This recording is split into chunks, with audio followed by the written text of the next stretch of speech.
영화광 김만호입니다. 여러분들의 시간을 소중히 생각하는 김만호의 스포일러 하나 없는 오늘의 알차고 빠른 리뷰. 계유정난에 의해 산골짜기 마을 광천골로 유배를 오게 된 어린 왕 노산군 이홍이와 유배지를 지키는 보수주인으로서 그의 일상을 감시하게 된 광천골의 촌장 어몽도의 신분을 초월한 두 사람의 우정을 그린 영화. 오늘의 알바뷰는 영화 왕과 사는 남자입니다. 1457년 12세의 어린 나이에 조선의 왕이 되었지만 숙부 수양대군이 일으킨 계유정난으로 왕위를 빼앗기고 노산군으로 강등돼 유배길을 떠나게 된 단종 이홍이.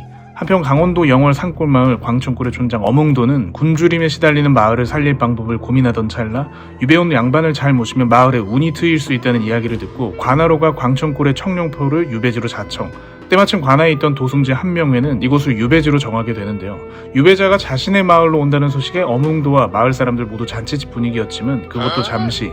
막상 마주한 인물은 권세를 회복할 가능성도 더 이상 뒤를 봐줄 인맥도 없는 왕위에서 쫓겨난 어린 왕이었죠. 그렇게 영월 청룡포까지 오게 된 이홍이와 유배지의 보수주인 어몽도의 유배 생활이 시작되는데요. 마을에 금맥이 터질 거라는 부푼 꿈이 하루아침에 산산조각난 어몽도는 삶의 의지를 잃어버린 채 하루하루를 살아가는 이홍이를 못마땅히 여기죠. 그러나 뜻밖의 사건을 계기로 두 사람 사이에는 조금씩 변화가 생기게 되면서 소녀는 처음으로 백성의 삶을 가까이에서 마주하게 되고 어몽도는 왕이 아닌 한 사람의 인간을 보게 되죠. 그 사이 한양에서는 권력자 한명회가 이홍이를 제거하기 위한 움직임을 보이게 되고 반면 이홍이의 숙부 금성대군을 중심으로 단종의 복위를 준비하는 세력까지 등장하게 되면서 청룡포의 공기는 점점 긴장감에 휩싸이게 되는데요. 왕으로 살지 못한 소년과 그를 지키게 된 한 산골 남자의 역사가 지루했던 이야기. 과연 이들의 운명은 어떤 방향으로 흘러가게 될까요? 지난 2월 4일에 개봉한 영화 왕과 사는 남자는 라이터를 켜라, 기억의 밤, 리바운드를 연출한 장항준 감독의 6번째 장편 연출작이고요. 광천골의 촌장이자 청룡포의 보수주인 어몽도 역의 유해진, 폐위가 되어 청룡포로 유배를 오게 된 어린 선왕 이홍이 역의 박지훈, 당대 최고의 권력자이자 이홍이를 유배 보낸 한명회 역의 유지태, 이홍이를 따라 귀양으로 오게 된 궁녀 외화 역의 전미도, 어릴 적부터 총명함을 지닌 어몽도의 아들 엄태산 역의 김민 배우가 출연하고 금성대군 역의 이준혁, 영월군수 역의 박지환, 노릇골 촌장 역의 안재홍 배우 등이 출연하죠. 영화 왕과 사는 남자에서 가장 탁월한 부분을 꼽자면 캐스팅을 꼽을 수 있을 것 같은데요. 배역에 알맞는 이미지 캐스팅뿐만 아니라 배우들이 보여준 연기력을 언급하지 않고 넘어갈 수가 없죠. 무엇보다 어몽도 역을 맡은 유해진 배우의 연기는 흔히 우스갯소리로 말하는 연기 차력쇼라는 게 바로 이런 것이다 라고 몸소 보여주는 신들린 연기를 보여주는데요. 물론 유해진 배우를 향해 연기를 잘하는 배우라는 표현이 이제는 가볍게 느껴지기까지 하며 유해진이라는 하나의 장르를 개척했다고 해도 과언이 아니죠. 사실 이 작품에서 보여준 유해진 배우의 연기가 이전 작품들에서 보여줬던 모습과 전혀 다른 새로운 톤의 연기는 아니었지만 극 전체를, 이 영화 전체를 연기 하나로 멱살 잡고 끌고 간다고 봐도 무방할 정도로 너무나 뛰어난 연기를 보여주고 있고요. 유해진 배우 본인의 연기 수준이 이 정도라는 것을 스크린을 통해 다시 한번 입증하는 작품이 되었죠. 특히 인물들 간의 관계 그리고 심리의 변화를 주목해야 하면서 코미디가 적절히 들어가야 하는 이 작품을 이끌어가는데 유해진 배우의 연기가 가장 중요한 역할을 했다는데 이견이 없을 것으로 보이고요. 이홍이 역의 박지훈 배우의 연기 또한 폐위된 왕의 처절한 심정을 표정과 톤으로 굉장히 능숙하게 표현하면서 관객들을 매료시키는 데 큰 역할을 하고 있죠.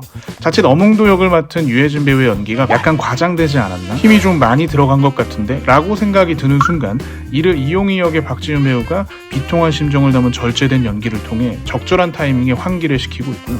의도된 바인지는 모르겠으나 두 배우가 보여주는 연기의 방향성이 서로의 캐릭터를 보완하는 데 작용하고 있죠. 그리고 작품 속 악역으로 출연하는 한명회 역의 유지태 배우 또한 탁성이 전혀 껴있지 않은 서슬퍼런 톤과 날카로운 눈매, 기골이 장대한 이미지로 좌중을 압도하고 긴장감을 고조시키고 있고요. 전체적으로 배우들의 밸런스들이 굉장히 좋았고 결과적으로 캐스팅이 너무나 탁월했다고 볼 수 있죠. 작품의 주된 공간적 배경인 광천골과 이 마을을 지키는 어몽도와 마을 사람들의 모습은 조선 전기의 시대상을 잘 담고 있는데요. 허름한 산골짜기 마을 광천골의 모습과 마을 사람들의 차림새는 그들의 생활상을 잘 표현하고 있죠.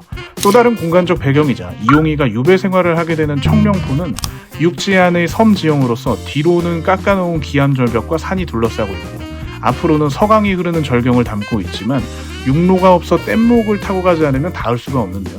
멀리서 보면 절경이지만 현실은 다가가기 녹록지 않은 고립된 지역인 청룡포는 광천골의 사람들과 이홍이 간의 신분의 격차 그리고 심리적인 거리감을 나타냄과 동시에 암울하고 비통한 이홍이의 고립된 현실을 잘 반영하고 있죠. 2000년대 들어서 흥행한 사극들 왕의 남자, 광의 왕이 된 남자, 관상 등 이 작품들이 보여준 흥행 공식을 적절하게 잘 따라가고 있어요.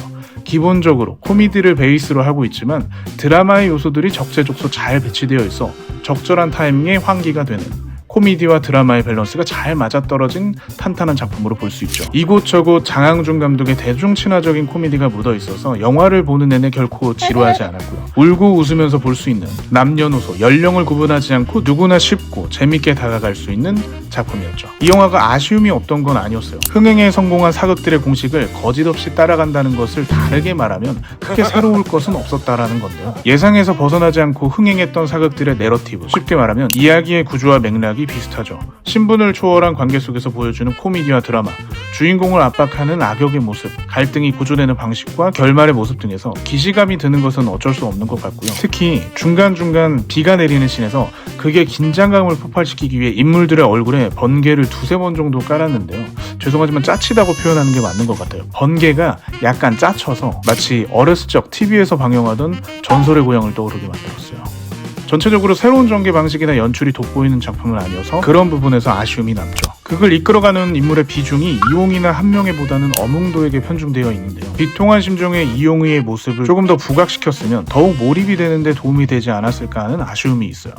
광해나 관상, 사도처럼 마치 삶을 외줄타기 하듯 살아가는 생사의 기로에 서 있는 그런 긴장감을 유발시키는 캐릭터에 조금만 더 시간을 할애했으면 더욱 높은 몰입도를 보일 수 있지 않았을까 하는 아쉬움이 있고요. 작품이 아무래도 대중적이며 상업적인 면을 지향하다 보니 인물들이 단조롭게 표현되었다는 느낌을 지울 수가 없었는데요.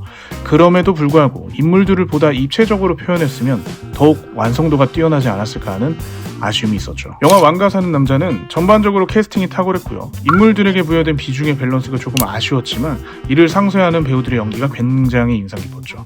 또한 광천골과 청룡포라는 공간적 배경이 주는 울림이 컸고요. 비록 이전과 전혀 다른 새로운 스타일의 사극은 아니지만 누구나 쉽게 즐길 수 있는 웃음과 감동이 공존하는 웰메이드 사극으로 남게 되지 않을까 예상이 됩니다. 이상 여러분들의 시간을 소중히 생각하는 오늘의 알바뷰는 여기까지고요. 다음에는 더욱 알찬 리뷰로 돌아오겠습니다. 지금까지 영화관 김만호였습니다.